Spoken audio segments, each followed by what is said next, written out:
Recording start है already.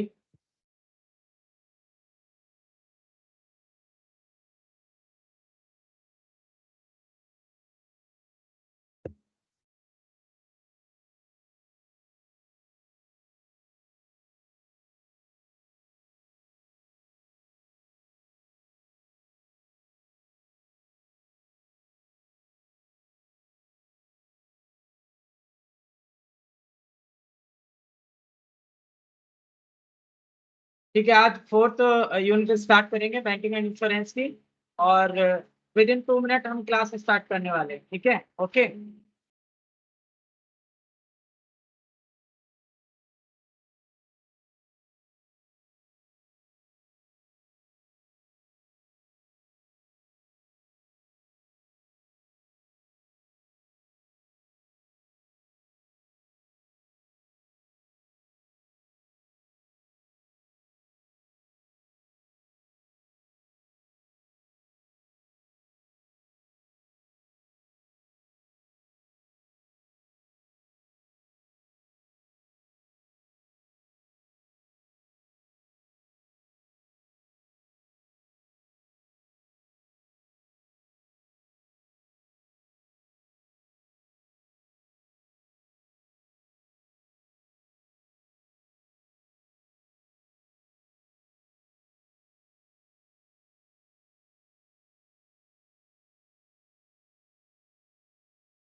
Students, am I audible? Okay, start करते हैं। बैंकिंग एंड इंश्योरेंस की आज हम फोर्थ यूनिट कवर करेंगे, और फोर्थ यूनिट में अकॉर्डिंग टू सिलेबस हम इंश्योरेंस के इंट्रोडक्शन एंड अदर थिंग्स, इसके nature, scope, types of insurance और ये सारी चीजें इसमें कवर करेंगे। ठीक है, स्टार्ट करते हैं। What is insurance? तो इंश्योरेंस क्या है, ये पहले आप अपने वर्ड्स में, अपने शब्दों में आप इसको डिस्क्राइब करें, सोचें इसके बारे में कि इंश्योरेंस क्या है। जो हमने आसपास लोगों से सुना है, जाना है इंश्योरेंस के बारे में, उसके अकॉर्डिंग इंश्योरेंस की एक इमेज हमारे माइंड में बनती है।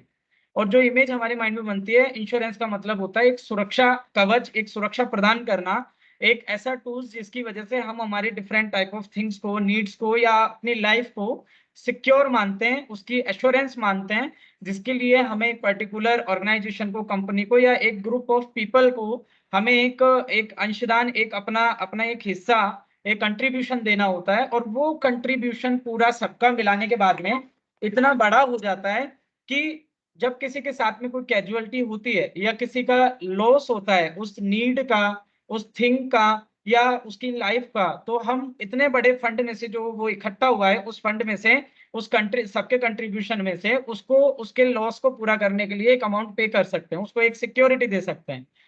लाइफ इंश्योरेंस के टर्म में हम किसी की लाइफ को उस मनी के साथ में, उस लॉस के साथ में कंपेयर नहीं कर सकते हैं, बट एक जीवन जीने के लिए, एक लाइफ को आगे बढ़ाने के लिए, एक ग्रोथ करने के लिए, एक जो अमाउंट होता है, एक जो नेसेसरी मनी होती है, जो उस टाइम पे हमें चाहिए होती है, जो प्रोटेक्शन हमें चाहिए होता है, जो हमें सपोर्ट चाहिए होता है, वो हम इसके थ्रू जरूर देते हैं।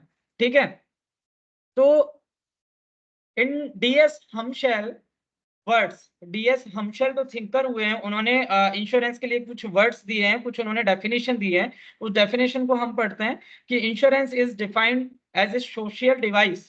इंश्योरेंस एक सोशल डिवाइस है, एक सामाजिक उपकरण है, एक इक्विपमेंट है, ये एक टूल है, जो इंश्योरेंस है, प्रोवाइडिंग फाइनेंशियल कंपनसेशन, जो कि वित्तीय कंपनसेशन या वित्तीय प्रतिपूर्ति, क्षतिपूर्ति प्रदान करता है आपको, एक कंपनसेशन अवेलेबल कराता है आपको फाइनेंशियल, और for the effect of misfortune, जो दुर्भाग्य है, कोई दुर्घटना है या मिस हैपनिंग है, उसके एवज में, उसके होने की वजह से, उसके घटित होने की वजह से आपको एक फाइनेंशियल कंपनसेशन प्रोवाइड कराता है। The payment being made from the accumulated contributions of all parties participating in the scheme। ठीक है, जो आपको कंपनसेशन है, जो आपको पेमेंट है, वो मिल रहा है किससे? जो एक्यूमुलेटेड कंट्रीब्यूशंस है, जो सभी का इकट्ठा हुआ एक फंड है, कंट्रीब्यूशन से इकट्ठा हुआ एक अमाउंट है, उसमें से जिसने पार्टी ने, सभी पार्टियों ने उस स्कीम में जिन्होंने भी कंट्रीब्यूशन किया है, उसमें से आपको एक हिस्सा वित्तीय क्षतिपूर्ति के रूप में, फाइनेंशियल कंपनसेशन के रूप में आपको मिलता है। ठीक है, नेक्स्ट हम बात करें तो जो छोटी छोटी इसमें वर्ड्स आए हैं डेफिनेशन ऑफ अपने इंश्योरेंस में, उनको हम अभी डिस्क्राइब करते हैं। उसके लिए हम बोल सकते हैं कि एक cooperative device to spread the risk.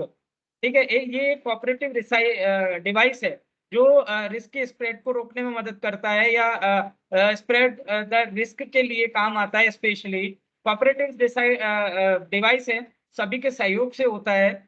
ठीक है, the system to spread the risk over a number of person who are insured against the risk. ठीक है, इसमें बेसिकली जो रिस्क कवर है वो सभी के ऊपर है, जिन्होंने भी इस स्कीम में अपने आप को इन्वॉल्व किया है, जिन्होंने भी कंट्रीब्यूट किया है, उन वो सभी इसमें इन्वॉल्व हैं। ठीक है, the principle to share the loss of each member of the society on the basis of probability of loss और देयर रिस्क। देखिए, इसका जो प्रिंसिपल है, जो इसका सिद्धांत है, वो ये है कि किसी एक का जो लॉस है, वो सभी जो उसमें इन्वॉल्व हैं, जो उसमें कंट्रीब्यूट कर रहे हैं, उनके ऊपर बराबर बराबर आएगा, बराबर बराबर वहन करेंगे वो। ठीक है, उनको बराबर उस फाइनेंशियल लॉस को पूरा करना होगा, जितनी भी पार्टी उस स्कीम में इन्वॉल्व है। The method to provide security against losses to the insured. ठीक है, ये एक मेथड है जो प्रोवाइड करता है सिक्योरिटी अगेंस्ट लॉस के अगेंस्ट। ठीक है, जो भी उसमें इंश्योर्ड हुए हैं, जो भी उस स्कीम में इन्वॉल्व हुए हैं। ठीक है,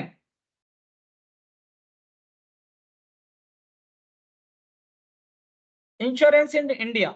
अभी हमने इंश्योरेंस की डेफिनेशन पढ़ी, इंश्योरेंस की जनरल अपने एक नॉर्मल एक मीनिंग पढ़ी, हमने अपने वर्ड्स में भी इंश्योरेंस को डिफाइन किया। अब हम बात करते हैं कि insurance in India, historical background insurance का क्या है, कहाँ से इसकी उत्पत्ति हुई, कहाँ से इंडिया में इसको जाना जाता है। अगर हम बात करें तो इन India the concept of insurance was prevalent even during ancient time. ये बहुत प्राचीन काल से इंश्योरेंस का फंडा चला आ रहा है। ये नहीं है कि इंश्योरेंस एक मॉडर्न एक थिंकिंग है या मॉडर्न टूल है, ये अभी ही न्यू इनोवेशन है, ऐसा नहीं है कि लास्ट हम बात करें 19th सेंचुरी में इसका इनोवेशन हुआ हो, या उसके बाद में इसकी विचारधारा अवधारणा या इसका कॉन्सेप्ट क्लियर हुआ हो, ऐसा नहीं है। एंशिएंट टाइम से इंडिया में इंश्योरेंस को यूज किया जाता रहा है, डिफरेंट टाइप ऑफ वेज में, डिफरेंट टाइप ऑफ स्कीम्स में, and different type of social tool के रूप में। ठीक है, अब हम बात करते हैं the reference of insurance is found in Rigveda. देखिए, वर्ल्ड का सबसे प्राचीन अगर कोई डॉक्यूमेंट पाया जाता है जिसके लिए ऑल द कंट्रीज ने एक्सेप्ट किया है और उसके ऊपर रिसर्च की है, तो वर्ल्ड का सबसे पुरानी सभ्यता मानी जाती है, या सबसे पुराना एक डॉक्यूमेंट माना जाता है, वो है ऋग्वेद।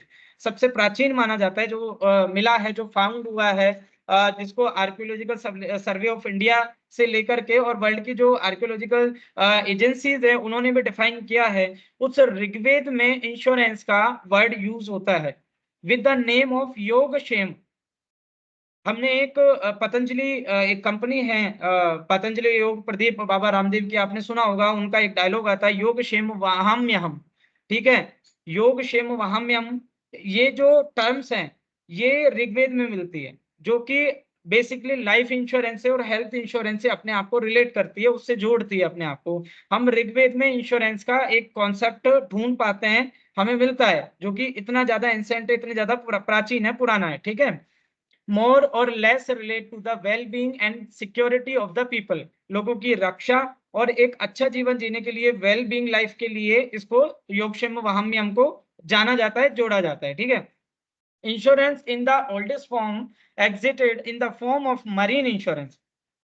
इंडिया में मैंने आपको कल भी बताया था कि हमारे इंडियन कल्चर में नॉर्थ इंडिया में व्हीकल इंश्योरेंस से रिलेटेड ज्यादा एक मोटर व्हीकल इंश्योरेंस हुआ, व्हीकल इंश्योरेंस हुआ, इनको ज्यादा हम प्रायोरिटी देते हैं। But in the south India and east India में अगर हम बात कर रहे हैं, या ईस्ट में जाएं, सेवन सिस्टर्स के इलाकों में जाएं, वे ऑफ बंगाल के साइड में जाएं, या फिर साउथ इंडिया में जाएं जहां पर अधिकतर जो है वो अपने ओशियन का पार्ट अपने कवर करता है, अपने समुद्र हैं वहां पर। और इनका अगर अपन बात करें तो वहां पर बोट इंश्योरेंस काफी ज्यादा इंपॉर्टेंस रखता है। ठीक है, वहां की जो जीवन स्तर है, लाइफ है, वहां की जो अपने एम्प्लॉयमेंट है, वो डिपेंड करती है बोट के ऊपर। उनके जो लाइफ है वो चलती है समुद्र से रिलेटेड जितने भी बिजनेस होते हैं अपने, चाहे मछली का हो, सीप का हो, मोती का हो, या उससे बनने वाले इक्विपमेंट्स का हो, या उसमें पाए जाने वाले और दूसरे मिनरल्स से हों, उनसे रिलेटेड उनका लाइफ चलती है उनकी, और वो उनके लिए एम्प्लॉयमेंट जनरेट करता है। तो basically boat and ship and yards जो होते हैं वो रिलेट करते हैं उनके मरीन इंश्योरेंस से। ठीक है, मरीन से रिलेट करते हैं। तो इंडिया में सबसे प्राचीन अगर इंश्योरेंस अभी करंट वे में अगर हम देखें तो ये लाइफ इंश्योरेंस के बाद में या ऋग्वेदा के बाद में तो मरीन इंश्योरेंस के रूप में, बोट इंश्योरेंस के रूप में हमें वहां पर मिलता है। ठीक है, there was a contract of bottomry bond. Under this, the system of credit and the law of interest were well developed and were based on a appreciation of the hazard involved and the mean of safeguarding against it. ठीक है, if the ship was lost, the loan and interest were forfeited.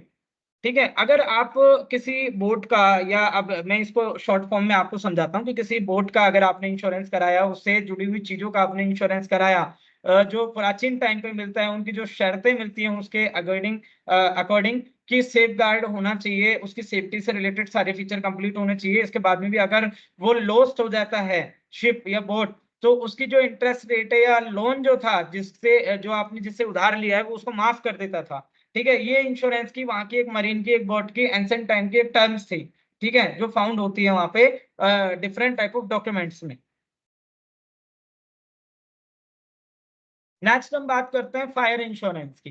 ठीक है, marine insurance was followed by the fire insurance. Fire insurance marine insurance के बाद में India में इसके प्रमाण मिलते हैं, इसके अपन को सबूत मिलते हैं। It had been originated in Germany in the beginning if the in the 16th, ये इफ नहीं है, इन है। ठीक है, beginning in the 16th century. 16th century में फायर इंश्योरेंस के लिए जर्मनी में इसके अपन को डॉक्यूमेंट मिलते हैं, कुछ सबूत मिलते हैं। ठीक है,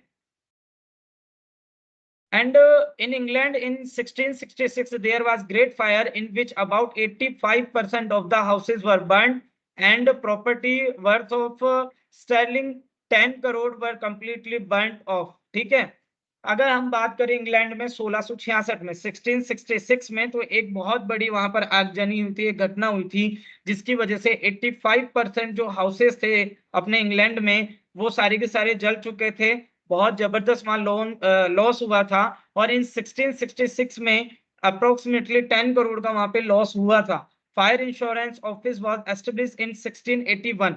इस घटना के बाद में इंग्लैंड में 1681 में फायर इंश्योरेंस कंपनी की एक शुरुआत हुई थी, फायर फायर इंश्योरेंस ऑफिस की एक स्टार्टिंग हुई थी। After this fire insurance spread all over the world. इसके बाद में फायर इंश्योरेंस एक टर्म ऑल ओवर वर्ल्ड में फैल चुकी, और वहीं से इसका ओरिजिन माना जाता है, वहीं से इसकी स्टार्टिंग मानी जाती है। ठीक है, क्या मेरी स्क्रीन अवेलेबल है या नहीं है? ओके।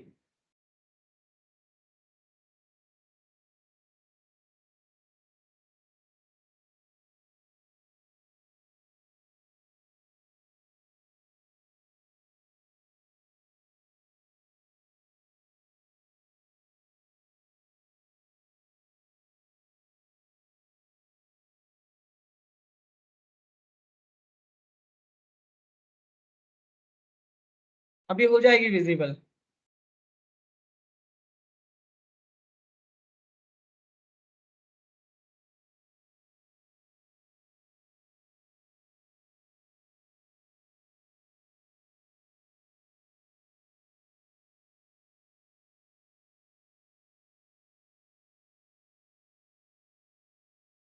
ठीक है, आगे इसको कंटिन्यू करते हैं। ठीक है, इन इंडिया अगर हम बात करें, अभी तक हमने इंग्लैंड की बात की, अभी अभी तक हमने जर्मनी की बात की in terms of fire insurance. अब हम बात करते हैं इंडिया की। In India the general insurance started work with the establishment of the Triton insurance Calcutta in 1850। मैंने आपको इंश्योरेंस एंड बैंकिंग सेक्टर में स्टार्टिंग में भी बताया था कि इंडिया में बैंकिंग का जो डेवलपमेंट हुआ, जो स्टार्टिंग हुई बैंकिंग टर्म्स की एंड सारी चीजों की, वो पश्चिम बंगाल से, एक्चुअली बंगाल से स्टार्ट होती है। और ये कलकत्ता से बेसिकली हर चीज में स्टार्ट होती है। कलकत्ता, कैलिकट जिसको बोलते हैं, अलग अलग नाम से इसको पुकारते हैं अभी, डिफरेंट टाइप ऑफ टाइमिंग्स की वजह से। और कलकत्ता में 1850 में ट्रिटन इंश्योरेंस कंपनी की स्टार्टिंग हुई थी। और इसमें general insurance could not progress much in India. इसका रीजन था कि जनरल इंश्योरेंस से रिलेटेड इंडिया में ग्रोथ नहीं हो पाई थी। उसका रीजन भी आप जान सकते हैं कि इंडिया में उस टाइप की जो कम्युनिटी थी, उनको अपनी जो बेसिक नीड की जरूरत थी, उनको इंश्योरेंस कराने की जरूरत नहीं पड़ती थी, क्योंकि बिकॉज ऑफ हमारे पास इतने ज्यादा टेक्निकल इक्विपमेंट्स नहीं थे, या हमारे पास इस टाइप के हाउसेस नहीं थे। अभी अगर हम बात करें बिफोर 30 ईयर्स की या 50 ईयर्स की, तो वहां पे हमारे कच्चे और मिट्टी के बने हुए मकान अधिकतर गांवों में और आपको अधिकतर जगह देखने को मिलते थे। सिर्फ और सिर्फ मेट्रोपॉलिटन सिटीज में या फिर नॉर्मल डेवलप्ड सिटीज में ही आपको कंक्रीट के और इनके बने हुए, ईंट के बने हुए मकान 1947 या 1950 के बाद में आपको मिलते हैं। उससे पहले हमारे पास इस टाइप की कोई स्ट्रक्चर नहीं था, इंफ्रास्ट्रक्चर नहीं था, इस टाइप के हमारे पास इक्विपमेंट्स नहीं थे कि उनका इंश्योरेंस, हमें जनरल इंश्योरेंस कराने की जरूरत पड़े।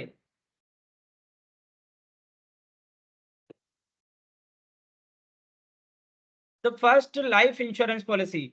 ठीक है, अभी तक हमने मरीन इंश्योरेंस की बात की, और अभी तक हमने इसमें फायर इंश्योरेंस की बात की। अब हम इसमें बात करते हैं, the first life insurance policy was of William Gibbons on June 1653।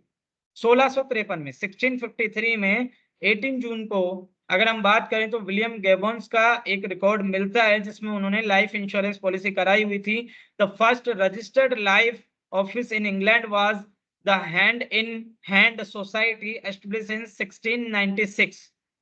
ठीक है, 1696 में हैंड इन हैंड सोसाइटी नाम की एक लाइफ इंश्योरेंस कंपनी इंग्लैंड में इंट्रोड्यूस हुई थी। ये लाइफ इंश्योरेंस का एक छोटा सा हिस्टोरिकल बैकग्राउंड है।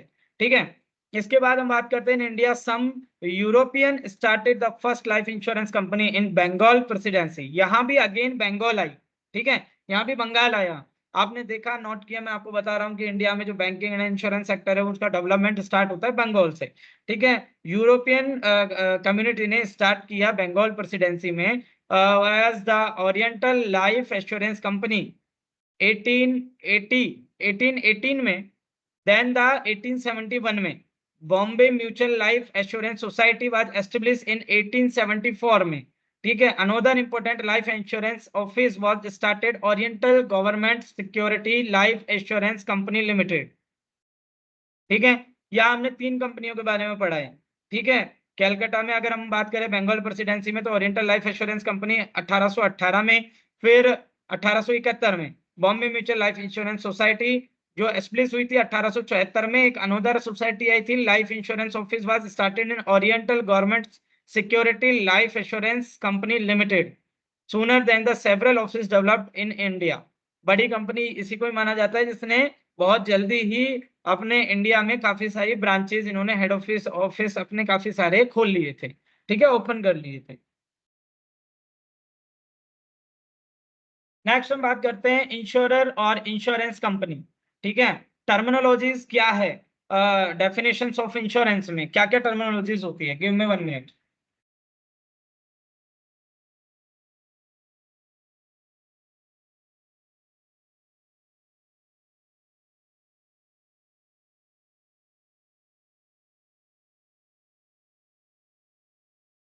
आज टॉपिक्स को हम थोड़ा जल्दी कवर करने की कोशिश करेंगे। इंश्योरर और insurance company, the agency involve in insurance business is known as insurer, ठीक है। इंश्योरर वो है जो इंश्योरेंस करता है, जो इंश्योरेंस कंपनी है, ठीक है। इंश्योर्ड कौन है, एश्योर्ड कौन है, the person who get his property या life insured in known as insured, जो अपनी लाइफ को या अपनी प्रॉपर्टी को इंश्योरेंस कराना चाहता है, इंश्योरेंस कराना चाहता है, ठीक है, जिसकी लाइफ का जिसकी प्रॉपर्टी का इंश्योरेंस हुआ है, होने वाला है, उसको बोलते हैं इंश्योर्ड या एश्योर्ड, ठीक है। अब इंश्योर्ड क्या वर्ड है, एश्योर्ड क्या वर्ड है, मैं आपको बताऊंगा, ठीक है। पॉलिसी, द एग्रीमेंट और कॉन्ट्रैक्ट, एक ऐसा कॉन्ट्रैक्ट या एक ऐसा बॉन्ड या एक ऐसा डॉक्यूमेंट जिसको या एक ऐसा एग्रीमेंट जिसकी वजह से इंश्योरर एंड इंश्योर्ड के बीच में एक कॉन्ट्रैक्ट होता है, एक एग्रीमेंट होता है जिसको पॉलिसी बोलते हैं अपन, ठीक है। Which is put in writing is known as policy, ठीक है, वो जो लिखित में है, दोनों के बीच में एग्रीमेंट या कॉन्ट्रैक्ट, वो पॉलिसी कहलाती है, ठीक है। Premium, the consideration in return of which the insurer undertakes to make goods the loss or give a certain amount in case of life insurance is known as premium। Basically premium वो contribution है जो insurer को insured के द्वारा पे किया जाता है उसकी लाइफ या उसकी प्रॉपर्टी के इंश्योरेंस या एश्योरेंस के बदले में, ठीक है। जो एक सबकी तरफ से एक कंट्रीब्यूशन होता है, एक बिग फंड बनता है और उसके बाद में उस फंड में से जिसका लॉस हुआ है उसको फाइनेंशियल अपन कंपनसेशन पे करते हैं, ओके। नेक्स्ट हम बात करते हैं assurance and insurance. Assurance is use in those contract which guarantee the payment of a certain sum on the happening of a specified event which is bound to happen soon or later, for example attaining a certain age of death, thus life policies come under assurance.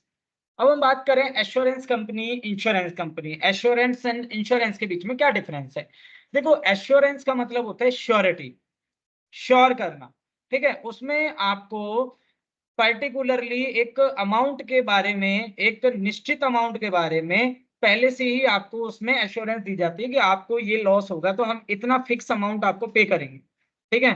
और generally life insurance के मामले में ये assurance ही word use में लिया जाता है, ना कि इंश्योरेंस, ठीक है।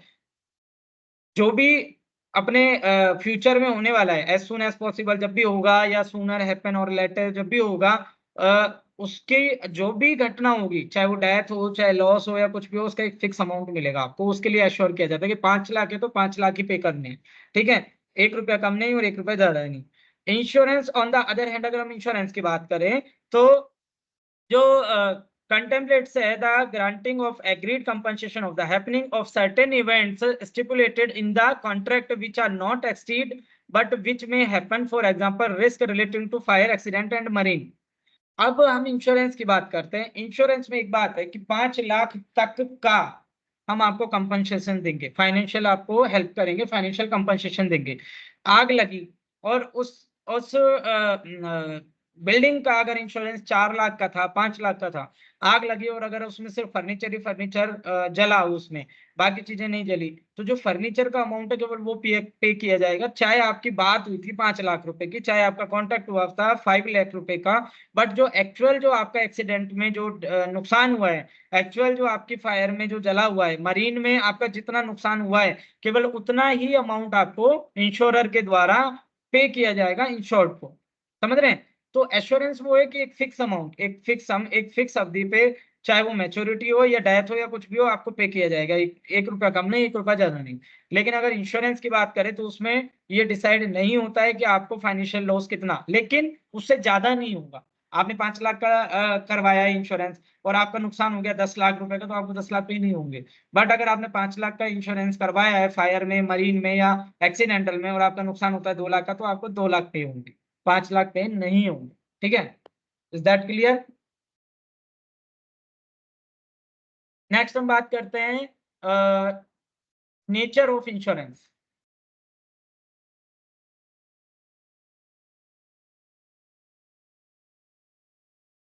नेचर इंश्योरेंस की अगर हम बात करें, टॉपिक्स थोड़ा फास्ट क्लियर करते हैं। शेयरिंग ऑफ रिस्क, ठीक है, रिस्क को शेयर करना।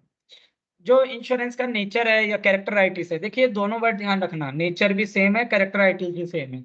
किसी भी चीज की नेचर और कैरेक्टराइटिस ऑलमोस्ट सेम होती है, 90% सेम होती है। ठीक है, तो अब हम बात करते हैं इसमें, ठीक है, अभी हम बात करते हैं शेयरिंग ऑफ रिस्क की। अभी हम टॉपिक करते हैं, फिर मैं आपको एश्योरेंस का एक एग्जांपल भी दे दूंगा। ठीक है, नो इशू। एश्योरेंस में अगर बात करें तो जैसे किसी पर्सन ने अपने लाइफ इंश्योरेंस कराया 10 लाख रुपए का, ठीक है, और उसने कराया 10 साल के लिए, तो या तो मैच्योरिटी पे उसको 10 लाख रुपए मिल जाएंगे, या फिर 2 साल बाद 3 साल बाद उसकी डेथ हो जाती है तो उसको 10 लाख रुपए मिल जाएंगे। फिक्स उसको 10 लाख रुपए मिलेंगे एश्योरेंस में। ठीक है, उसको ना 1 रुपए कम मिलेगा ना ज्यादा।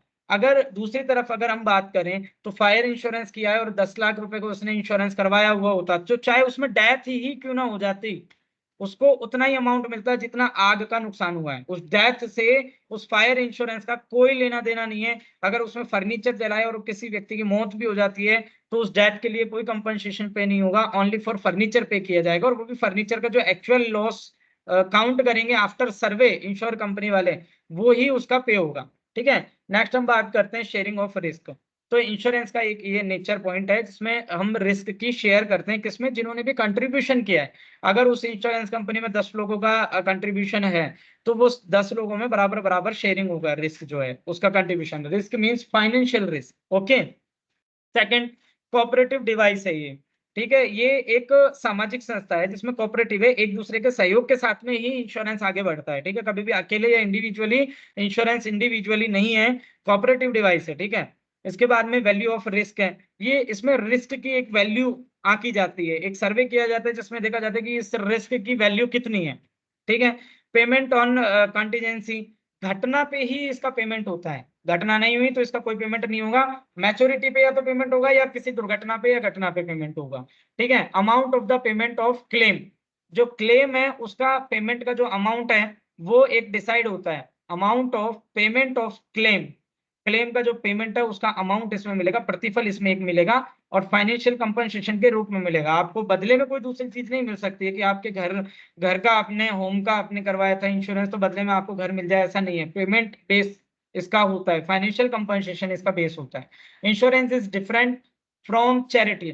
देखिए चैरिटी में क्या होता है, दान में क्या होता है, अगर हम बात करें उसमें प्रतिफल नहीं होता है। आप किसी के घर पे आग लग गई, मैं आपको एग्जांपल देता हूँ, किसी के घर पर आग लग गई, आपको दया आई, आपने उसको 2 लाख रुपए दे दिए, बदले में आपको क्या मिला? कुछ नहीं।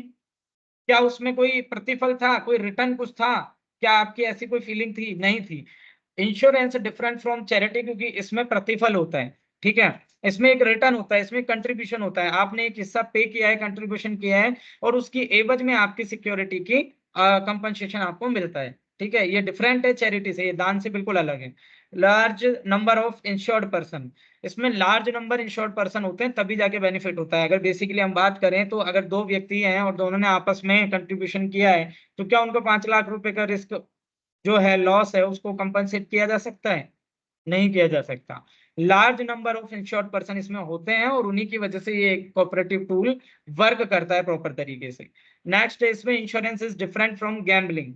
ठीक है, ये एक जुआ नहीं है कि आपने लगा दिया, जुए में पैसे लगा दिए और उसमें आपको बहुत ज्यादा पैसा इकट्ठा होके मिल गया, ऐसा नहीं है। ये गैम्बलिंग से डिफरेंट है क्योंकि एक तो पहली बात इसकी जो फीलिंग है, इसकी जो भावनाएं हैं, जो इसमें जो थिंकिंग है वो एक भला करने का है। ठीक है, इसमें एक सोसाइटी के डेवलपमेंट का है, इसमें किसी के लॉस को कवर करने का है, रिस्क को कम करने का इसमें एक भाव, एक थिंकिंग है।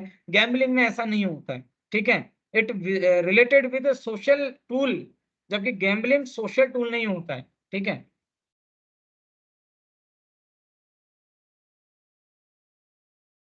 Functions of insurance. ठीक है, primary functions and secondary functions, as like bank, इनके भी प्राइमरी फंक्शन होते हैं और सेकेंडरी फंक्शन होते हैं इंश्योरेंस के भी। तो हम इसके अब प्राइमरी फंक्शन के रूप में बात करेंगे एंड सेकेंडरी फंक्शन के रूप में बात करेंगे। ठीक है, जो इंश्योरेंस का प्राइमरी फंक्शन है वो है certainty of compensation of loss. ठीक है, सेकंड है इंश्योरेंस प्रोवाइड्स प्रोटेक्शन, ये इसका प्राइमरी फंक्शन है। थर्ड है रिस्क शेयरिंग। ठीक है, हम बात करते हैं सबसे पहले रिस्क शेयरिंग से, कि जो प्राइमरी फंक्शन है उसमें सबसे पहला काम होता है रिस्क शेयरिंग का। इंश्योरेंस एक ऐसा डिवाइस है, एक ऐसा टूल है, इंश्योरेंस एक ऐसा कॉन्सेप्ट है जिसमें हम अगर 10 लोग हैं तो 10 लोग आपस में सिर्फ इसलिए इकट्ठे हुए हैं कि हम एक दूसरे के रिस्क को शेयर कर सकें इन फाइनेंशियल वे। देखिए, एक पर्सन है, ठीक है, उस पर्सन से उस घर में बहुत कुछ रिलेट करता है, चाहे वो मेल हो चाहे फीमेल हो। अगर वो कमा रहा है या कमा रही है, ठीक है, उसकी अर्निंग की वजह से एजुकेशन, घर के खर्चे, सारी चीजें रिलेट करती हैं। और इन फ्यूचर अगर एकदम सडनली उसकी डेथ हो जाती है तो उसकी वजह से पूरा की पूरा जो स्ट्रक्चर था फैमिली का वो डिस्टर्ब हो जाता है। उसके बाद उस स्ट्रक्चर को डेवलप होने में, उसको उस लेवल पे आने के लिए बहुत टाइम चाहिए, 2 साल 3 साल 4 साल चाहिए होते उस फैमिली को रनिंग में आने के लिए। उसके ऊपर जो रेस्पॉन्सिबिलिटीज थी वो हर किसी को ट्रांसफर नहीं हो सकती है। उन मैनर में, उस मैनर में, उस कंडीशन में उस कंपनी को फाइनेंशियल, उस घर को, उस फैमिली को फाइनेंशियल सपोर्ट के द्वारा एक सपोर्ट दिया जाता है। एक एक रिस्क से उसकी मतलब उसकी जो सर्वाइविंग है उसको थोड़ा बढ़ाया जाता है ताकि वो सर्वाइव कर सके, उसको एक फाइनेंशियल कंपनसेशन मिले जिससे कि वो तुरंत संभल जाए, सर्वाइव कर पाए। तो रिस्क शेयरिंग एक बहुत बड़ा टूल है सोसाइटी में, जिसकी वजह से एक फैमिली, एक सोसाइटी को स्ट्रेंथ मिलती है। इंश्योरेंस का प्राइमरी फंक्शन यही है कि वो सबके रिस्क को बांटता है आपस में। अगर किसी 10 लोगों का समूह है, 10 लोगों का एक ग्रुप है, वो 10 लोग कंट्रीब्यूट करते हैं, उसमें से किसी एक का कोई लॉस हो जाता है, उस लॉस को वो बाकी 9 लोग भी बराबर बराबर कंट्रीब्यूट करते हैं, उसकी पूर्ति करते हैं। ठीक है, उसको फाइनेंशियल कंपनसेशन देते हैं जिससे कि वो उससे सरवाइव कर पाता है, ठीक है, आगे बढ़ पाता है। इंश्योरेंस प्रोवाइड प्रोटेक्शन, इंश्योरेंस है जो प्रोटेक्शन आपको प्रोवाइड करता है। मैंने आपको बताया कि अगर फैमिली में एक कमाने वाला आदमी है और उसके ऊपर 4 लोग सरवाइव कर रहे हैं, जी रहे हैं अपनी लाइफ को, उसमें वो स्पेंड कर रहे हैं, बच्चों की एजुकेशन हो रही है, घर का खर्चा चल रहा है, ठीक है, रेंट है, बिल है, डिफरेंट टाइप ऑफ उनके एक्सपेंडिचर्स हैं, वो सारे के सारे चल रहे हैं। अगर उसको कुछ हो जाता है तो उसके प्रोटेक्शन के लिए इंश्योरेंस एक कंपनसेशन प्रोवाइड कराता है। आपकी एक प्रॉपर्टी है जिसमें कभी आग लगने की संभावना हो, आग लग जाए, वो सारा नुकसान हो जाएगा, जो भी है उससे प्रोटेक्शन के लिए आपको इंश्योरेंस एक टूल प्रोवाइड कराता है, कंपनसेशन, फाइनेंशियली कंपनसेशन आपको प्रोवाइड कराता है। थर्ड जो फंक्शन है वो है certainty of compensation of loss. Insurance में जो कंपनसेशन है वो मैंने आपको बताया कि बदले में कोई और चीज नहीं मिलेगी, आपको फाइनेंशियल कंपनसेशन ही मिल सकता है। तो सर्टेनिटी है, निश्चितता है इसमें कंपनसेशन ऑफ लॉस की। ठीक है, लॉस हुआ है तो आपको उसका कंपनसेशन मिलेगा ही मिलेगा, एज लाइक फाइनेंशियल कंपनसेशन। वो कम हो सकता है, वो ज्यादा हो सकता है, वो एज के अकॉर्डिंग, कंडीशन के अकॉर्डिंग, या डिफरेंट टाइप ऑफ टर्म्स के अकॉर्डिंग कम या ज्यादा हो सकता है।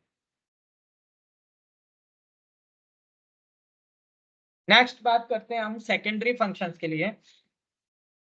तो जो इंश्योरेंस का जो सेकेंडरी फंक्शन है, संजना मैं समझा चुका हूँ इसको, 2 बार समझा चुका हूँ, 2 बार क्लियर करवा चुका हूँ। ठीक है, अभी हम थोड़ा आगे बढ़ते हैं, क्लास हमें थोड़ा आज जल्दी करनी है, काफी सारा मटेरियल है इसमें। तो सेकेंडरी फंक्शन जो है वो है प्रिवेंशन ऑफ लॉसेस, लॉस को रोकना। देखिए, इंश्योरेंस में ऐसा नहीं है कि उनको पता है कि इस व्यक्ति को कैंसर है और उसके बाद भी उसको इंश्योर कर दिया जाए। बेसिकली इंश्योरेंस में भी बहुत सारे प्रोटेक्शंस और बहुत सारे टर्म्स यूज की जाती हैं। उनकी तरफ से भी ये कोशिश की जाती है कि सेफ्टी गार्ड, सेफ गार्ड वगैरह सारी चीजों से श्योर होने के बाद में, पूरे सिक्योर होने के बाद में इंश्योर किया जाता है, इंश्योरेंस किया जाता है, एश्योरेंस किया जाता है। तो बेसिकली इंश्योरेंस जो है वो लॉस के प्रिवेंशन को भी बढ़ाता है, सिक्योरिटीज भी बढ़ाता है। ठीक है, लॉस होने से रोकता है, लॉस हो गया उसके बाद में आपको कंपनसेशन देगा वो तो एक अलग टर्म है, लेकिन प्रिवेंशन ऑफ लॉस का मतलब ये है कि लॉस को रोकना। उसकी रोकथाम करना, उसके रोकथाम के लिए पूरे उपाय करना। आपको फायर इंश्योरेंस का पैसा तब नहीं मिलेगा जब आपने चारों तरफ लकड़ियां और भूसा इकट्ठा कर रखा हो और आप आराम से डेली बीड़ी सिगरेट और माचिस और चूल्हे का यूज करते रहे हो। उसके लिए ये श्योरिटी की जाती है कि ये परिसर, ये प्रेमिसेस पूरी तरीके से सिक्योर्ड है अकॉर्डिंग टू फायर। और वो भी इसकी सुपरवाइजरी रिपोर्ट बनाते हैं, देखते हैं कि फायर लगने के यहाँ पे कितने चांसेस हैं। तो प्रिवेंशन ऑफ लॉसेस। सेकंड है प्रोवाइडिंग फंड फॉर इन्वेस्टमेंट। ठीक है, ये सेकंड इसका फंक्शन है। जब हम कंट्रीब्यूट करते हैं इंश्योरेंस कंपनी के, बाद में वो पैसा इकट्ठा होता है, वो फंड इकट्ठा होता है, तो वो ये वेट नहीं करती कि किसी का जब लॉस होगा तो हम उसके लिए इस अमाउंट को बचा के रखते हैं, अमाउंट को बाद में यूज करेंगे। वो भी बैंकिंग फॉर्मूलाज की तरह, बेसिल अकॉर्ड्स की तरह एक एक पर्टिकुलर फंड बनाते हैं जिसमें 60% 50% को इन्वेस्ट करते हैं और बाकी 40% या 30% को लिक्विडिटी फॉर्म में रखते हैं, ताकि इन कंडीशन ऑफ लॉस उसको फाइनेंशियल कंपनसेशन दिया जा सके। ठीक है, बाकी चीज को इन्वेस्ट करते हैं और उससे इन्वेस्टमेंट से जो रिटर्न मिलता है उससे operation cost and different type of cost and profit अपना गेन करते हैं। थर्ड है इंश्योरेंस इंक्रीज एफिशिएंसी। इंश्योरेंस की वजह से एफिशिएंसी इंक्रीज होती है। जाहिर सी बात है, वो कैसे होती है? एक इंडस्ट्रियलिस्ट ने अपनी इंडस्ट्री का इंश्योरेंस करवा लिया, ठीक है, और अपने इंडस्ट्रियलिस्ट ने इंश्योरेंस करवाया उस इंडस्ट्री का। उसके बाद में वो काफी ज्यादा एफिशिएंटली, काफी ज्यादा सिक्योर होके उसमें अपने ओपन माइंडेड होके वर्क कर सकता है, मैन्युफैक्चरिंग कर सकता है। आज मैंने 10 करोड़ रुपए लगाए और कोई इंडस्ट्री खोल ली, और उसके बाद में एक प्रॉब्लम होगी कि मेरे मन में हमेशा डर रहेगा कि ये चलेगा नहीं चलेगा, पता नहीं क्या, मैं एक स्ट्रेस में, एक प्रॉब्लम, एक टेंशन के साथ में वर्क करूंगा वहां पे। बट अगर मुझे ये पता है कि मैंने 10 करोड़ रुपए किसी मैन्युफैक्चरिंग यूनिट में लगाए हैं और मैंने उसका इंश्योरेंस करवा लिया, तो मेरा फुल ऑफ माइंड ये रहेगा, हाँ, ओपन माइंड थिंकिंग के साथ में अपना वर्क कर पाऊंगा स्ट्रेस फ्री होकर के, कि हाँ मेरा इंश्योरेंस है, अगर मुझे कोई लॉस होता है तो वो मुझे कंपनसेशन देंगे, नो इश्यू। और मैं ओपन माइंडेड होके फुल एफिशिएंसी के साथ में वर्क कर पाऊंगा, प्रोडक्शन कर पाऊंगा, काम कर पाऊंगा। ठीक है, सॉल्यूशन टू सोशल प्रॉब्लम्स। सामाजिक जो समस्याएं हैं उनकी ये सॉल्यूशन है। अब मैंने आपको अभी थोड़ी देर पहले एक फैमिली का स्ट्रक्चर बताया था कि वो कमाने वाला है, इस तरह की प्रॉब्लम है, उसको कुछ हो जाता है, मिसहैपनिंग हो जाती है। मान लीजिए किसी का घर है, उसने बेचारे ने बहुत मेहनत करके लोन लेके उसको बनाया है घर को, सडनली उसमें आग लग जाती है, उससे नुकसान हो जाते हैं, कौन पे करेगा? कोई भी नहीं। बट अगर वो इंश्योरेंस करवा लेता है, फायर इंश्योरेंस करवा लेता है, तो सोशल जो उसको प्रॉब्लम होगी, ठीक है, सोशल प्रॉब्लम मीन इस तरह के जो लावारिस, बेसहारा, या इस तरह की फैमिली, या इस तरह के लॉसेस के बाद में जो सोसाइटी का लॉस होता है, जो उनका सामाजिक हास होता है, नुकसान होता है, उसको हम कंपनसेट कर सकते हैं फाइनेंशियली। ठीक है, उनको एक स्ट्रॉन्ग बना सकते हैं, सपोर्टिव बना सकते हैं, उनको सर्वाइवल बना सकते हैं। ठीक है, फिर आता है last point, encouragement of saving. जो लाइफ इंश्योरेंस है बेसिकली, वो तो सेविंग को इनकरेज करता है। आपको पता है कि मैच्योरिटी पे एक अमाउंट मिल जाएगा, अगर किसी व्यक्ति की कोई डेथ या एक्सीडेंट नहीं हुआ तो वो ये एज लाइक आपकी सेविंग वर्क करता है। इसके अलावा डिफरेंट टाइप ऑफ इंश्योरेंस आपकी सेविंग की जो आपकी कैपेसिटी है उसको डेवलप कर देते हैं। आप मंथली प्रीमियम पे करते हैं जिससे कि आपके सेविंग हैबिट भी डेवलप होती है। तो encouragement for saving, encouragement of saving, इस पे इंश्योरेंस वर्क करता है। ये सेकंड इसके फंक्शंस थे।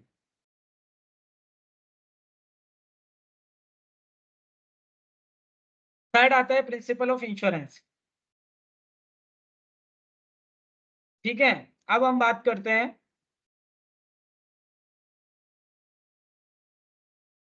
कोऑपरेटिव डिवाइस का मतलब होता है एक दूसरे के सहयोग के साथ। कोऑपरेटिव का मतलब होता है सहयोगी। ठीक है, एक दूसरे के सहयोग के साथ में इंश्योरेंस रन करता है। ठीक है, कभी भी इंश्योरेंस इंडिविजुअली वर्क नहीं कर पाता है। एक अकेला आदमी आपको इंश्योरेंस का जो कंपनसेशन है वो नहीं दे सकता। ये कोऑपरेटिव एक टर्म है, कोऑपरेटिव टूल है, ये एक कोऑपरेटिव डिवाइस है, क्योंकि ये सभी के सहयोग के साथ में बढ़ता है। ठीक है, अब हम बात करते हैं principle of insurance. The basic principle which govern the insurance are, कौन कौन से हैं इंश्योरेंस के बेसिक प्रिंसिपल्स, वो मैं आपको बताता हूँ।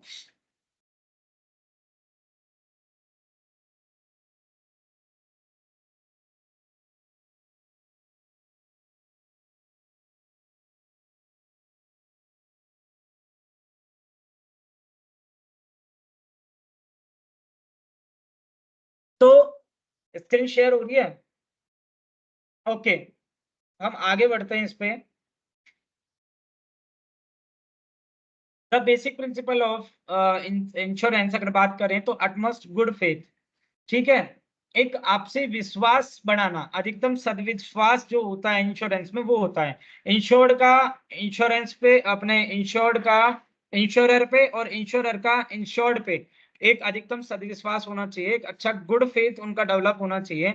ऐसा नहीं हो, देखिए ये दोनों ये टर्म ये प्रिंसिपल इसलिए रखा है कि एक अच्छे इंश्योरेंस के लिए आपको एक दूसरे के ऊपर विश्वास, ठीक है, each other good faith develop करना पड़ता है, जिसमें ये है कि जो इंश्योरेंस करा रहा है उसको ये विश्वास होना चाहिए कि जब मेरा कोई लॉस होगा तो ये जो इंश्योरर है ये मेरे लॉस को कंपनसेट करेगा, फाइनेंशियली कंपनसेशन देगा।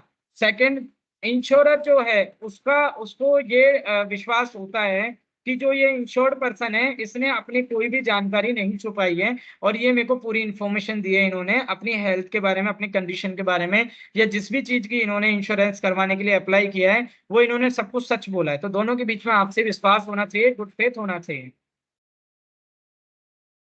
नेक्स्ट है इंश्योरेबल इंटरेस्ट। इंश्योरेबल इंटरेस्ट का मतलब होता है कि किसी भी पर्सन का हम इंश्योरेंस नहीं करा सकते हैं और इसके लिए एक इंश्योरेबल इंटरेस्ट होना जरूरी है। आप किसी दूसरे के घर का फायर इंश्योरेंस नहीं करवा सकते हैं, ठीक है, आप अपने ही घर का फायर इंश्योरेंस करा सकते हैं, उसमें आपका एक इंश्योरेबल इंटरेस्ट होना जरूरी है। आप किसी दूसरे की वाइफ का इंश्योरेंस नहीं करा सकते, आपकी खुद की वाइफ होनी चाहिए तभी आप इंश्योरेंस करवा पाएंगे। आप अपने बच्चों का इंश्योरेंस करा सकते हैं, आपका एक इंश्योरेबल इंटरेस्ट होना उसमें जरूरी है। आप अपनी प्रॉपर्टी का इंश्योरेंस करा सकते हैं क्योंकि उसमें आपका इंटरेस्ट है, ठीक है। फिर हम बात करते हैं इंडेमिनिटी।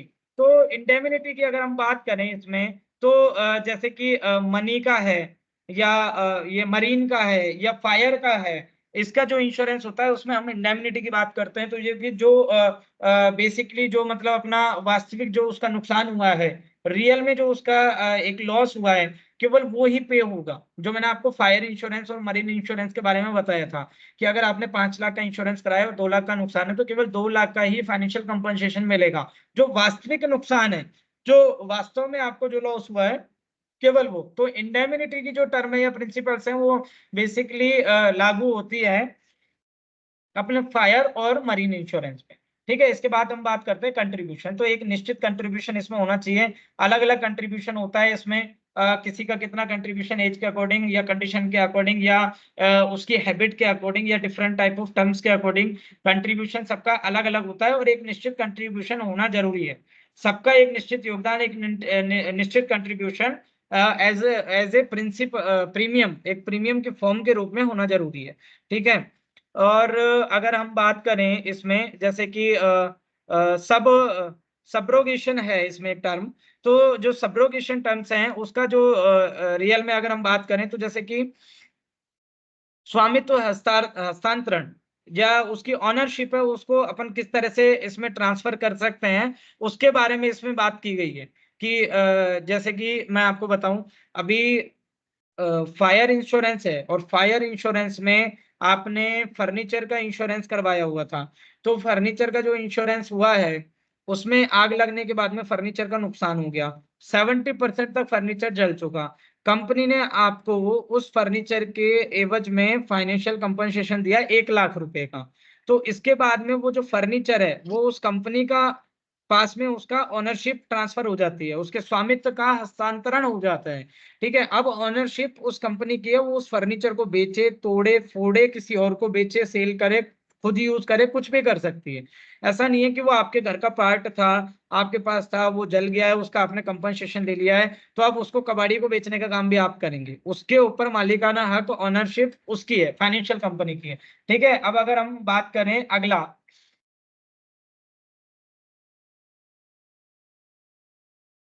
नेक्स्ट जो है इसमें वो है कोसा प्रोक्सिमा।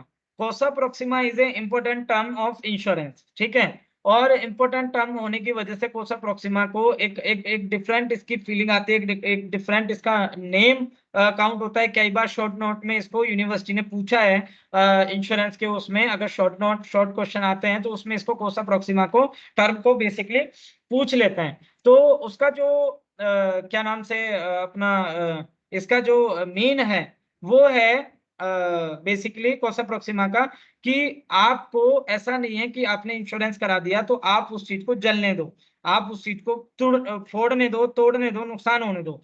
आपको उसके लॉस से बचाने के सारे समुचित उपाय करने ही पड़ेंगे। ऐसा नहीं है कि आग लगने के बाद में आपने चेयर बिछाई, चश्मा लगाया और आप बैठ गए, अब मैं देखूंगा फायर सीन कि किस तरह से जल रही है बिल्डिंग। ऐसा नहीं होना चाहिए, क्योंकि आपके मन में ये फीलिंग है कि मेरा तो फुल इंश्योरेंस है और मेरी 5 लाख की प्रॉपर्टी है और 5 लाख का मेरा इंश्योरेंस है, तो अगर ये आग से पूरी जल जाती है तो मुझे कोई प्रॉब्लम नहीं है, मुझे तो मेरी कंपनी इसका नुकसान दे देगी, कंपनसेशन, फाइनेंशियल कंपनसेशन दे देगी। ऐसा नहीं है, आपको उसके बचाने के, उसको रोकने के, आग को रोकने के, उस नुकसान को रोकने के जितने भी अधिकतम प्रयास हो सकते थे वो करने पड़ेंगे और करने चाहिए, अदरवाइज आपको कंपनसेशन नहीं मिलेगा। तो कोसा Proxima is a important term जो हमें ये सिखाती है कि आप एंजॉय नहीं कर सकते उस लॉस को, आपको उसके बचाव के सारे समुचित उपाय करने पड़ेंगे, आपको अंतिम सांस तक उसकी कोशिश करनी पड़ेगी। ठीक है, तो इसको अपन बोलते हैं बचाव के कारण के सारे उपाय करने के लिए इसकी जरूरत होती है। ठीक है,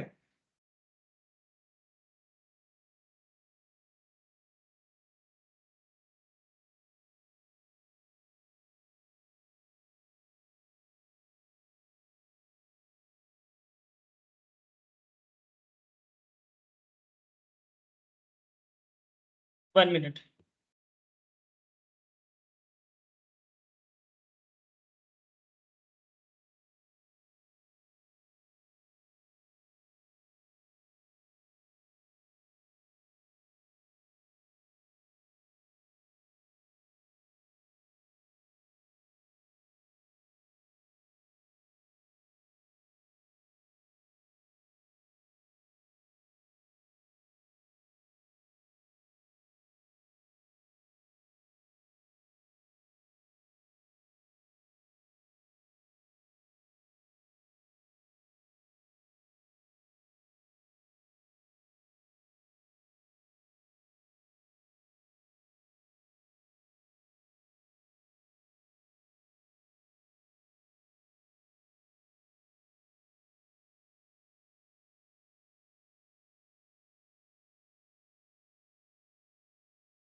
तो अभी हम हाँ, अभी हम इसके प्रिंसिपल ऑफ इंश्योरेंस पे थे। प्रिंसिपल ऑफ इंश्योरेंस में अगर हम बात करें, मैंने कोसा प्रोक्सिमा आपको समझाया, सॉरी, मिटिगेशन ऑफ लॉस आपको समझाया।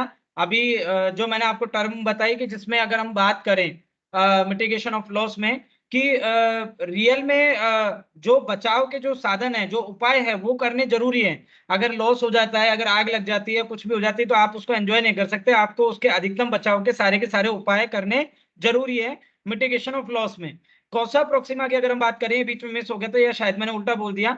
कोसा प्रोक्सिमा की अगर हम बात करें तो कोसा प्रोक्सिमा में जो रीजन है, जो लीगल टर्म है, वो ये है कि एक्चुअल जो उसका रीजन होना चाहिए किसी लॉस का, या उस घटना के घटित होने का, या जो भी दुर्घटना हुई है उसके घटित होने का जो रियल एक्चुअल जो कारण है, उसको कंसिडर किया जाना चाहिए। कि अगर जहाज डूबा, एक इंश्योरेंस होता है, मान लीजिए कि ऑरेंज का इंश्योरेंस हुआ, ठीक है, एक जहाज में ऑरेंज अपलोड करा दी या फिर कोई फ्रूट अपलोड करा दिया और उसका इंश्योरेंस करवा दिया, ठीक है, और उस इंश्योरेंस उसमें अगर अपन उसकी क्वालिटी, उसका लॉस होने या किसी भी वजह से उसका नुकसान होने पे ऑरेंज का, अगर हम उसका लॉस देंगे, कंपनसेशन पे करेंगे, फाइनेंशियल कंपनसेशन पे करेंगे, तो अगर जहाज के लेट होने की वजह से और वो ऑरेंज सड़ गए हैं या नुकसान हो गया है इस टाइप में, तो उसको कंपनसेट नहीं किया जाएगा। अगर ऑरेंज का किसी भी और वजह से लॉस हुआ है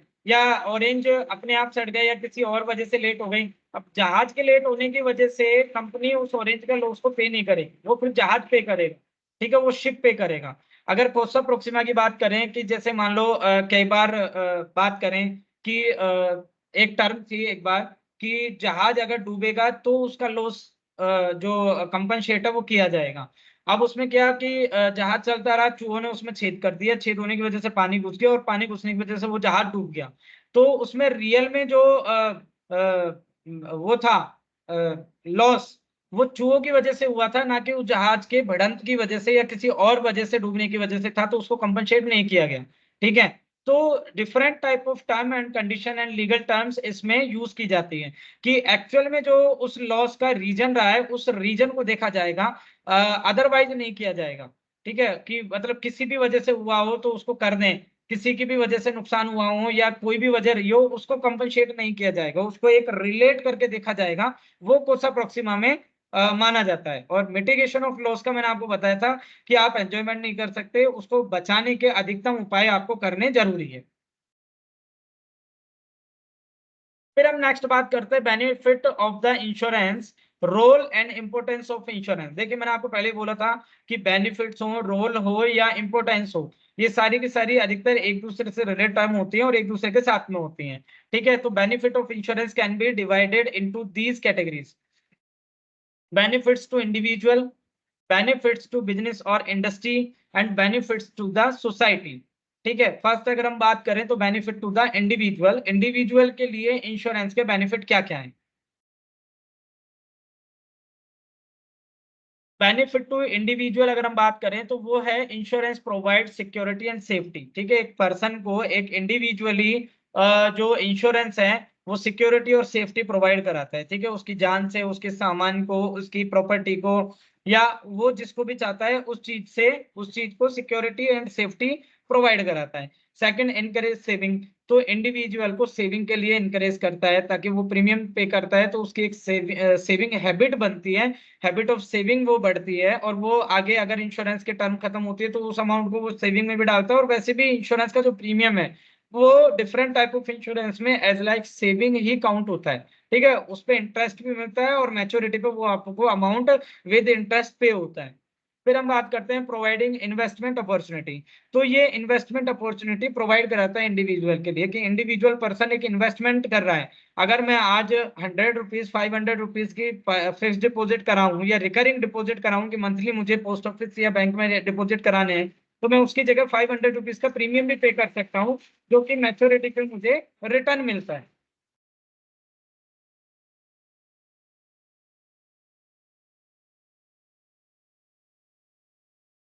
2 मिनट। बेनिफिट्स टू बिजनेस और इंडस्ट्री। ठीक है? तो बिजनेस और इंडस्ट्री के लिए इंश्योरेंस के क्या बेनिफिट्स हैं? एक तो पहली बात शिफ्टिंग ऑफ रिस्क। तो इंडस्ट्री या बिजनेस जो है उसमें जो रिस्क है उसकी शिफ्टिंग हो जाती है थर्ड पार्टी के ऊपर, इंश्योरर के ऊपर। ठीक है? अब हमारा जो रिस्क है वो इंश्योरर पे करेगा। ठीक है? या जो कंट्रीब्यूट कर रहे हैं उस स्कीम में वो सब लोग मिलके पे करेंगे। ठीक है? तो वो शिफ्ट हो गया। Second, assuring expected profits. ठीक है? एक्सपेक्टेड प्रॉफिट्स को एश्योर करता है कि हमें पता है कि हमारा कोई लॉस हो जाएगा तो इतना हमें इससे वापस मिल जाएगा, लाभ भी मिल जाएगा। या दूसरी बात करें कि एक्सपेक्टेड प्रॉफिट को एश्योर करता है इंडस्ट्री पर्पज से, क्योंकि वो आदमी बिना टेंशन के और बिना स्ट्रेस के वर्क करता है। तो जो उन्होंने प्रॉफिट डिसाइड किया है उसको वो गेन करते हैं।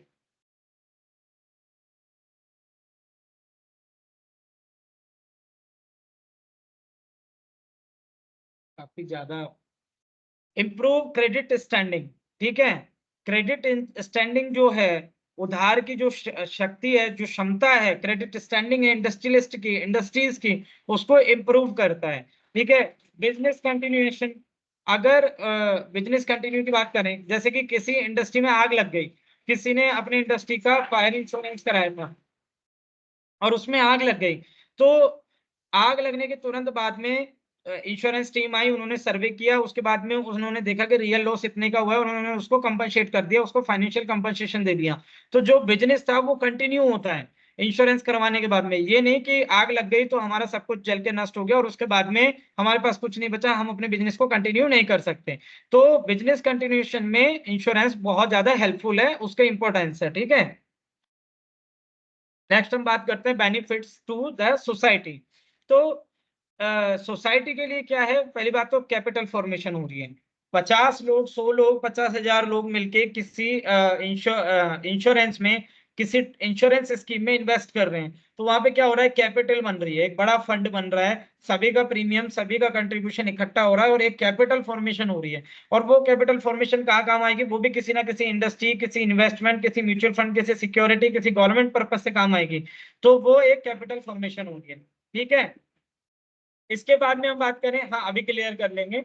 सेकंड है इसमें जनरेटिंग एम्प्लॉयमेंट अपॉर्चुनिटीज, ठीक है।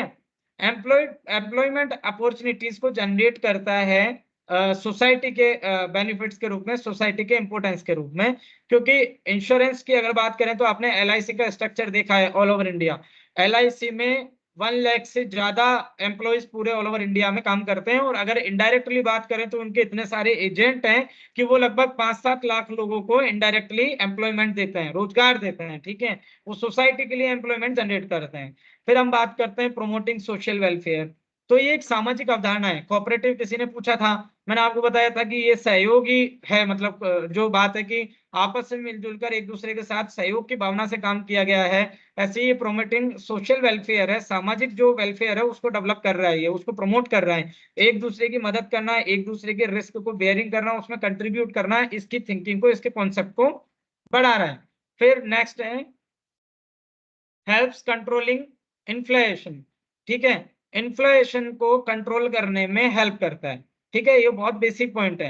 इन्फ्लेशन को, महंगाई को, इन्फ्लेशन को कंट्रोल करने में हेल्प करता है, ठीक है। Next point, type of insurance, ठीक है। अभी हम इंश्योरेंस में आगे भी नहीं आए, अभी हम फायर इंश्योरेंस पे नहीं आए हैं, इसलिए टाइप ऑफ इंश्योरेंस और ये सब चीजों को कंप्लीट करना अभी जरूरी है। There are two different views regarding classification in insurance, ठीक है। टाइप ऑफ इंश्योरेंस की बात करें तो फर्स्ट है the form of the business point of view, from the business point of view and from the risk point of view.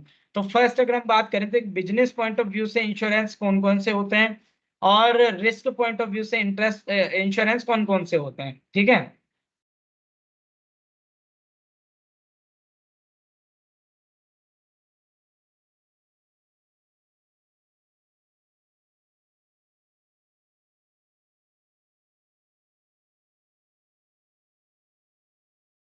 तो business point of view से जो इंश्योरेंस है उनके 3 टाइप्स है, life insurance, general insurance and social insurance, ठीक है।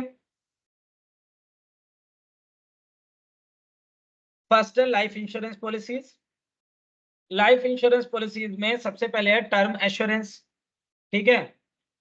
Term assurance और ये सारी चीजें हैं, ये डिफरेंट टाइप ऑफ इंश्योरेंस है जो अभी टाइम टू टाइम इनको इम्प्रूव किया जा रहा है। ये आप आराम से गूगल सर्च कर सकते हैं, देख सकते हैं, इसके बारे में आपको नॉलेज मिल जाएगी। और ये जो लाइफ इंश्योरेंस पॉलिसीज हैं ये भी अब अपग्रेड हो चुकी हैं, ये भी अब न्यू पैटर्न में, न्यू स्कीम में, and different type of compensation and different type of financial profits benefits के रूप में अलग अलग हो गई हैं।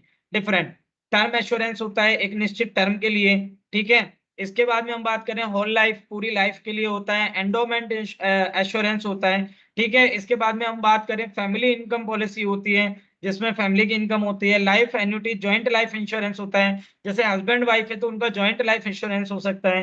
पेंशन प्लान होते हैं इसमें कि जैसे वृद्धावस्था पेंशन है या अपने हैंडीकैप्ड पेंशन है, different type of pension plan होते हैं। यूनिट लिंक्ड प्लान होते हैं यानी कि यूलिप, जिसमें म्यूचुअल फंड है उनसे आप आपसे ऑप्शन लिया जाता है, जिसमें आपसे ये ऑप्शन भरवाया जाता है कि आप जो अपना इंश्योरेंस प्रीमियम पे कर रहे हैं उस प्रीमियम को किस टाइप की यूनिट में, किस टाइप के सिक्योरिटीज में इन्वेस्ट करना चाहेंगे, ठीक है।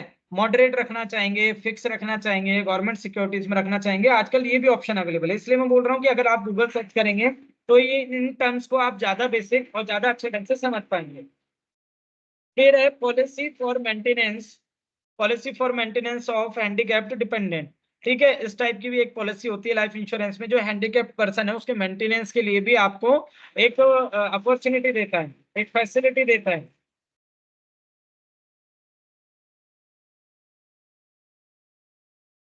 Next, endowment policies with health insurance benefit. ठीक है, एंडोमेंट पॉलिसी भी होती है जो हेल्थ इंश्योरेंस बेनिफिट के साथ में अवेलेबल होती है। तो ये different type of life insurance policies थी जिनको मैंने अभी आपको बताया है, आप आराम से इनको समझ सकते हैं। ये सिर्फ लाइफ इंश्योरेंस के बारे में पूछा जाएगा, different type of life insurance policies के बारे में आपसे एग्जाम प्रोस्पेक्टस में नहीं पूछा जाता है।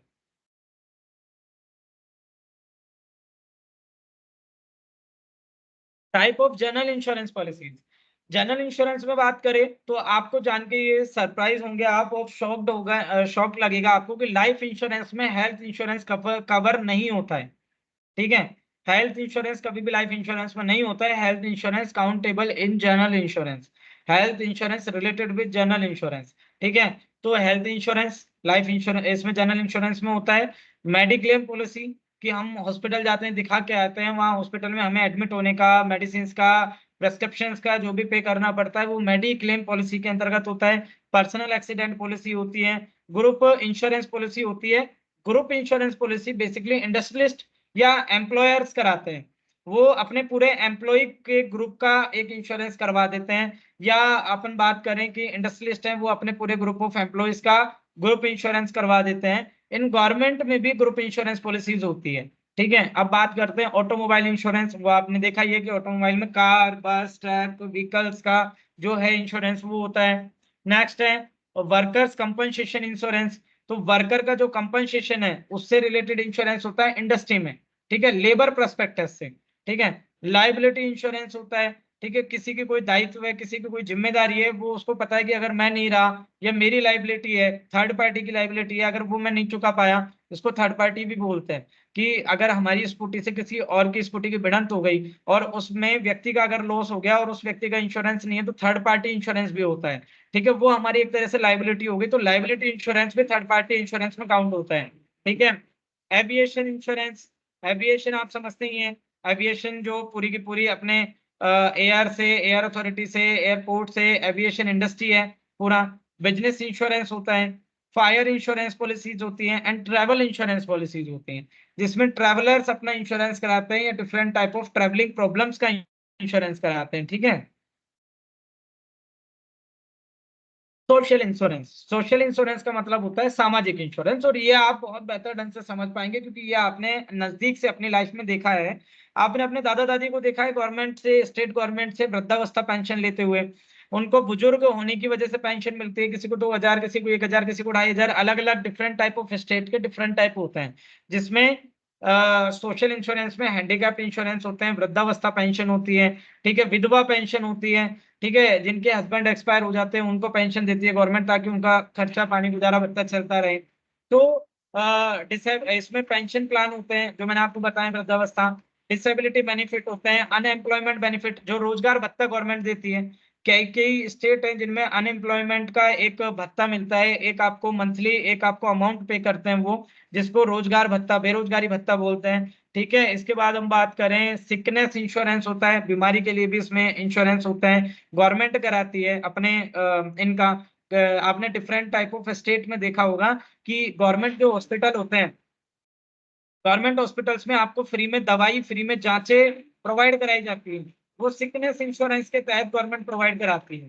ठीक है, नेक्स्ट है industrial insurance.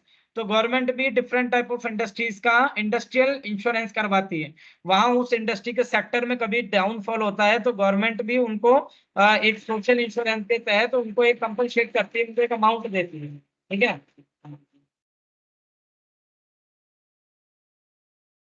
Risk point of view. तो आगे हम बात करते हैं रिस्क पॉइंट ऑफ व्यू। एक मिनट रुकिए।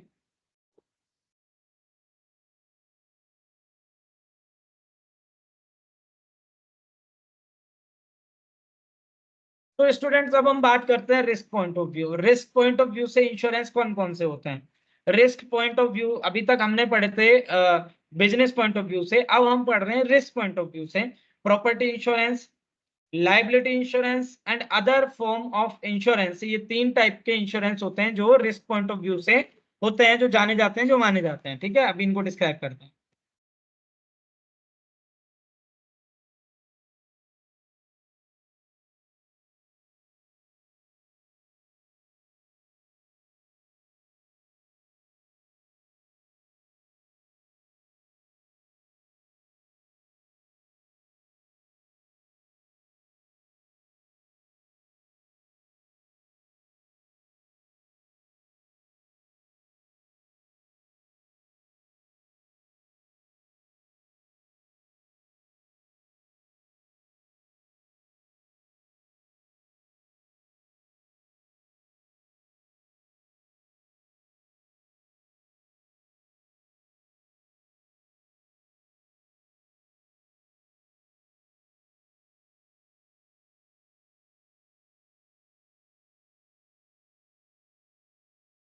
तो स्टूडेंट्स अब हम इसमें बात करते हैं रिस्क पॉइंट ऑफ व्यू से property insurance, liability insurance and other form of insurance. ठीक है, तो प्रॉपर्टी इंश्योरेंस में fire insurance, marine insurance and miscellaneous insurance, तीन टाइप के इंश्योरेंस होते हैं। फायर इंश्योरेंस में फायर किन किन कारणों से लगती है, कैसे लगती है, क्यों लगती है, उसके क्या रोकथाम हो सकते हैं, कितना कंपनसेशन होता है, डिफरेंट टाइप ऑफ फायर में कितना कंपनसेशन होता है, हाउस फायर में कितना कंपनसेशन है, क्या स्कीम है, इंडस्ट्रियल पर्पज से कितना है। तो प्रॉपर्टी इंश्योरेंस में फायर इंश्योरेंस होता है। सेकंड, मरीन इंश्योरेंस में शिप का, बोट का, यार्ड का, इनका इंश्योरेंस होता है, उसमें लदे हुए माल का इंश्योरेंस होता है, उनके लोन का इंश्योरेंस होता है। और यहाँ तक कि अपने साउथ इंडिया साइड में जब कोई बोट पानी में उतारी जाती है, मछुआरे जब जाते हैं मछलियों को लेने के लिए, तो 2-2 महीने में वापस आते हैं। ठीक है, 2-2 महीने में। या वे ऑफ बंगाल की बात करें, बे ऑफ बंगाल की, तो वहां जब मछुआरे पानी में समुद्र में उतरते हैं, बे ऑफ बंगाल में उतरते हैं, तो 2-2 महीने में वापस आते हैं।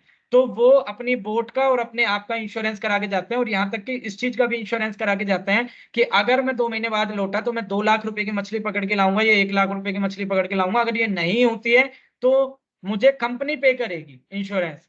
ठीक है, कोई भी नेचुरल डिजास्टर होने पे या कोई भी नुकसान होने पे। तो इस टाइप का भी इंश्योरेंस वहां पर अभी चलित में है, प्रचलित है वहां पर।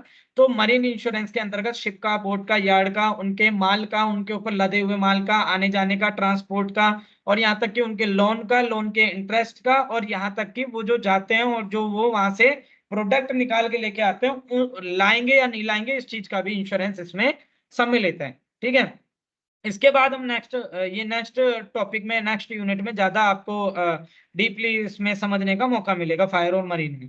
नेक्स्ट है मिससेलेनियस इंश्योरेंस। इसमें motor disability, engineering and aviation, ठीक है, रिस्क क्रेडिट इंश्योरेंस है, कंस्ट्रक्शन रिस्क इंश्योरेंस है, ठीक है, मनी इंश्योरेंस है, बर्गलरी एंड थेफ्ट इंश्योरेंस है, ऑल रिस्क इंश्योरेंस। इसमें different type of risk insurance है कि हमारे सामान की चोरी हो जाने का रिस्क है, ठीक है, कोई नुकसान होने हो जाने का रिस्क है, ठीक है, मनी का इंश्योरेंस है, ठीक है, इसमें कंस्ट्रक्शन जो हो रहा है उसमें जो रिस्क होती है, कोई डेथ हो जाए, कोई कैजुअलिटी हो जाए, कोई नुकसान हो जाए, या उसकी कॉस्ट बढ़ जाए, इस टाइप के इंश्योरेंस इसमें अवेलेबल है। इंजीनियरिंग टर्म्स के इसमें इंश्योरेंस अवेलेबल है। ठीक है, मोटर इंजन, इनके भी इसमें प्रॉपर्टी इंश्योरेंस में अवेलेबल है। ठीक है, नेक्स्ट आता है लाइबिलिटी इंश्योरेंस। ठीक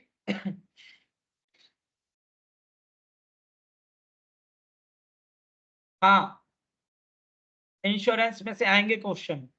और ये type of life insurance policies, type of social insurance policies and type of general insurance policies में केवल एक क्वेश्चन बनाया जाता है, जा सकता है कि different type of insurance policies आप बताइए।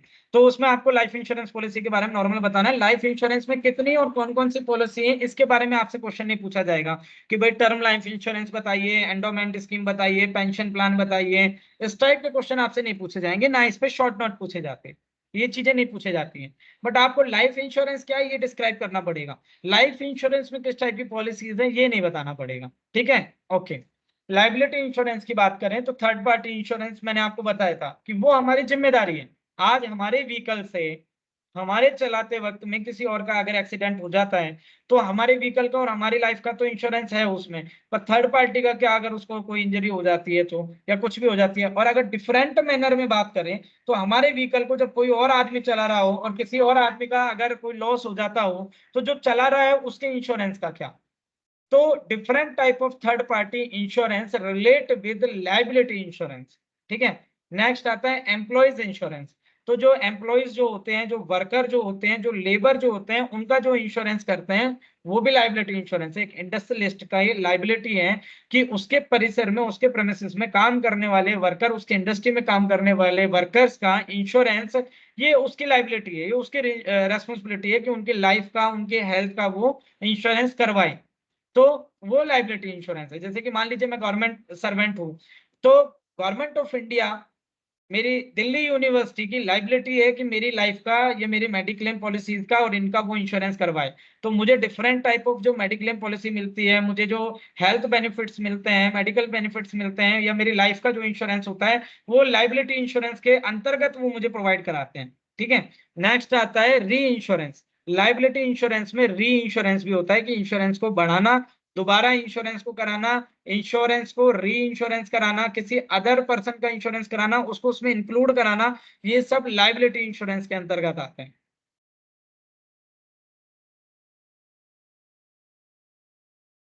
लास्ट आता है इसमें अदर फॉर्म्स ऑफ इंश्योरेंस। तो अदर फॉर्म्स ऑफ इंश्योरेंस की बात करें तो Fidelity insurance, credit insurance, and इसके बाद में प्रिविलेज प्रिविलेज इंश्योरेंस। ठीक है। फिडेलिटी इंश्योरेंस का जो मीन है वो है आपसी संबंधों का। ठीक है। आपसी संबंधों का मतलब होता है मालिक का और लेबर का, मालिक का नौकर का, कर्मचारी का और एम्प्लॉयर का, मतलब एम्प्लॉय और एम्प्लॉयर के जो संबंध है उनका एक इंश्योरेंस। किसी की मिल में, किसी की फैक्ट्री में, किसी के इंडस्ट्री में अगर कोई मशीनरी की वजह से किसी की कोई कैजुअलिटी हो जाती है तो वहां एक इनबिल्ट एक एक एक अंडरस्टूड एक टर्म होती है कि अगर यहाँ इंडस्ट्री में इसकी डेथ हुई है तो इसके मालिक को कंपनसेशन देना ही चाहिए, चाहे वो वर्कर की वजह से, खुद की, उसकी गलती की वजह से डेथ हुई हो, तो भी एक अंडरस्टैंडिंग होती है। आपने पढ़ा होगा कि उस फैक्ट्री में उस वर्कर की मशीन में फंसने की वजह से डेथ हो गई, लोगों ने जाम लगा दिया, फैक्ट्री को घेर लिया। तो लोगों ने ऐसा क्यों किया? क्योंकि ये एक अंडरस्टैंडिंग बनी हुई है कि अगर वो वर्कर वहां काम कर रहा है, कोई कैजुअलिटी हो जाती है, चाहे वो एम्प्लॉय की गलती की वजह से हुई हो, तो मालिक है, एम्प्लॉयर है, वो जिम्मेदार है उसका कंपनसेशन देने के लिए। तो आपसी संबंधों का, एक दूसरे के रिलेशन का, एक अच्छे गुड फेथ का, कर्मचारी और मालिक के रिलेशन का फिडेलिटी इंश्योरेंस होता है अदर फॉर्म ऑफ इंश्योरेंस में। ठीक है। फिर आता है क्रेडिट इंश्योरेंस। क्रेडिट इंश्योरेंस मतलब आपने किसी को उधार दिया है उसका इंश्योरेंस। अब ये कैसे, आपने किसी को उधार दिया है, इसका इंश्योरेंस कैसे होगा? मैं आपको बताऊंगा कि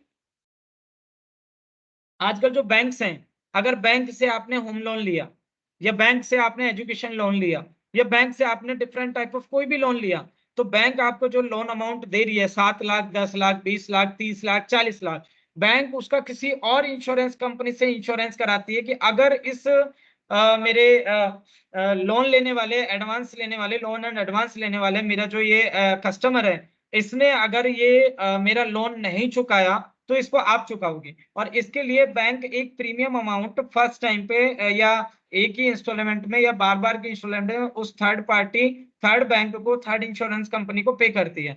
तो ये मैंने खुद ने भी अपने रियल लाइफ में देखा है कि मेरे किसी रिलेटिव ने लोन लिया था और उस लोन के ऊपर उस बैंक से सिक्योर था, और वो रिलेटिव रिलेटिव एक्सपायर हो गया।